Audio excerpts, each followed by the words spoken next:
Today, I'm raising the stakes for my antagonist.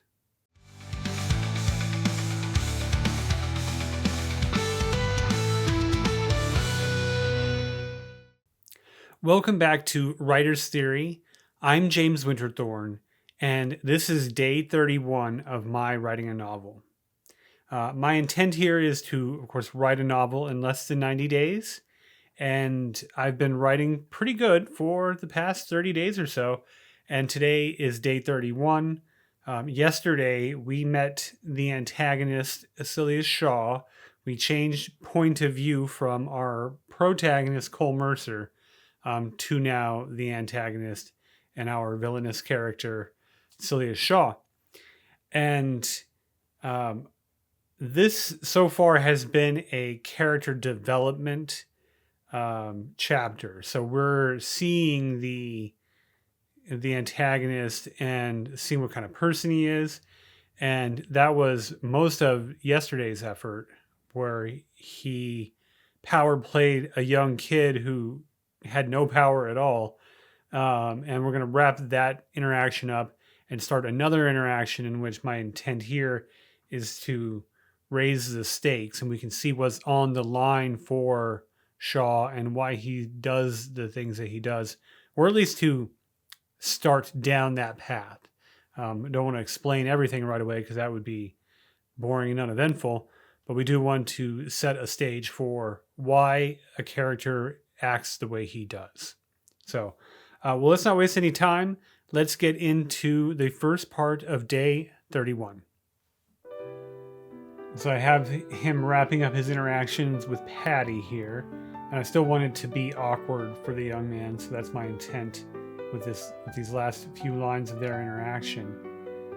And unfortunately for Shaw, the poor dressed young man does bump into people that Shaw would like to impress.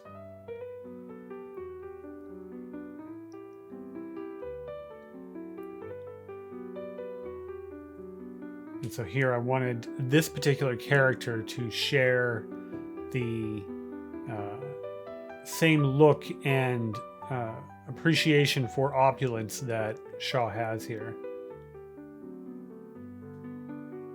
Can't help but poking fun at the boy running across the street.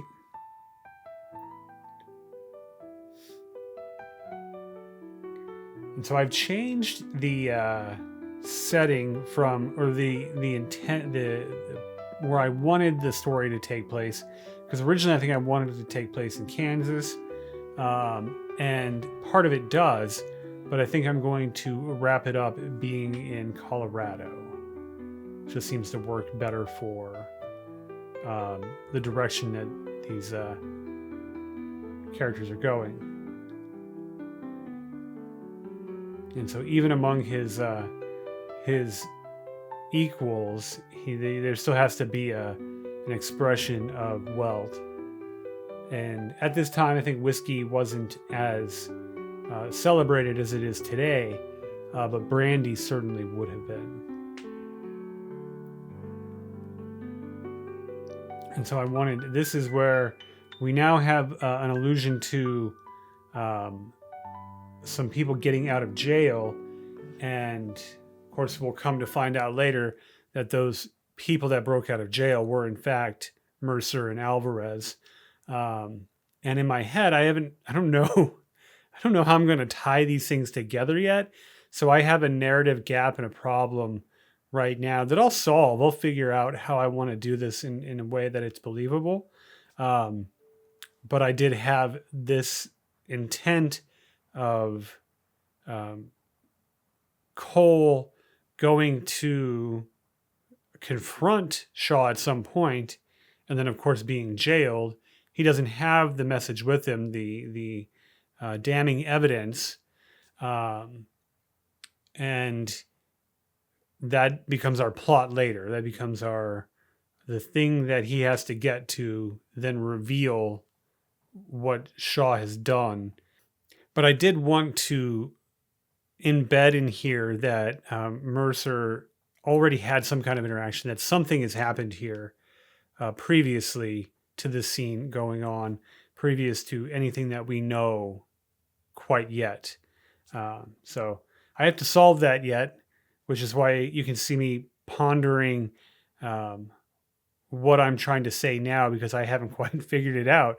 So it's hard for me to convey that message even right now, because I just don't fully understand how I'm going to pull it off.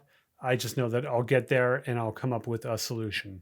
Now we'll see if that solution's any good or not, but I will have a solution. Well, let's get back to the rest of day 31. Sorry. Let's get back to the rest of day 32.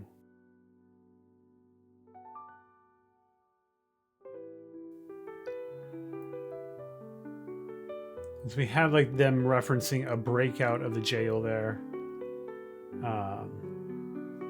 And they're having a, what is, even though it's cordial, is a tense interaction with each other, because they're both motivated to get Shaw elected to governor.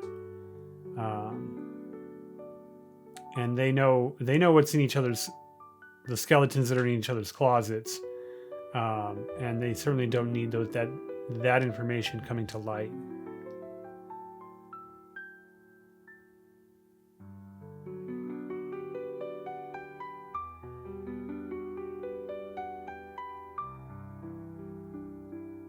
And so now we're referencing that he is going to start a hunt for both Mercer and Alvarez.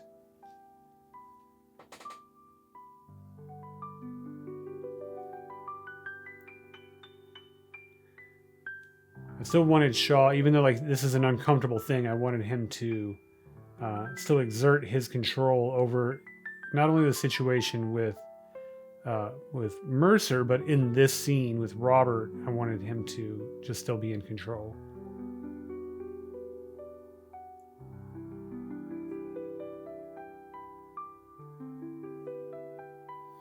And so here I wanted to introduce a very large stake and potential controversy for Shaw, and that being a powerful, wealthy person coming to the state and potentially throwing his support Shaw's way if he can help them out. So ended day 32 that way. That was great. I broke 30,000 words. You'd hope I would have done that on day 30, but it happened here on day 32. So that is it's not a big milestone, but everything, counts in small amounts. No, everything counts in large amounts. Yes. See, I'm pleased that I broke 30,000 words. This particular chapter, I just struggle with because I'm kind of forcing things along. I want to achieve certain things. And I need to show that rather than tell it, because all I want to do right now is like lay out these things and have them be almost bullet points. But that's boring, right? That's not what we expect from storytelling. And in a project the length of a novel, well, we want to see and experience as much as possible. We don't want to be told things. So I'm working through this chapter to express what's at stake for our antagonist. So let's do today's line of the day for day 32. Shaw looked out the window as if some future of deeds forgotten waited for him there. So I like this line. This is Shaw he's like looking out the window and waiting for the time when the things that he's done don't matter anymore, or at least won't come looking for him. This is a reflection. I mentioned yesterday about point of view changes and what I was trying to achieve earlier. And this is a good example of something I wanted to say, but when I limit the point of view where I can't express what the characters feel, lines like this aren't possible. So that's why I've removed a lot of that barrier for myself, and I have a more open point of view narrative style. And so that is day 32 I'm pleased with this effort. We're still developing this character because we're spending less time with such an important character. I need to get a lot in this time that we are spending with him. I could make the choice to follow Shaw more and develop him more, but I want this to be Cole Mercer's story and not Silius Shaw. So I need him to be a believable character. I need him to have depth and have his own motivations that aren't just twisting a mustache and laughing maniacally. But I don't want to spend so much time with the antagonist that I take away time from the character that I'm really whose story I'm really telling. So I'm going to make the most and cram in as much as I can here, but I have to do it in a narrative style. So there we have it. Tomorrow we're going to move on to day 33. We're still going to see more of Shaw, understand his motivations more, and see how he's setting this whole thing in motion. So if you're liking this story and you want to see more of it, you want to see if I accomplish my goal, please like and subscribe.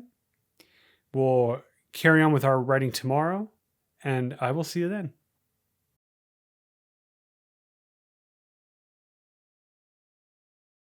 We're raising the stakes for our antagonist. And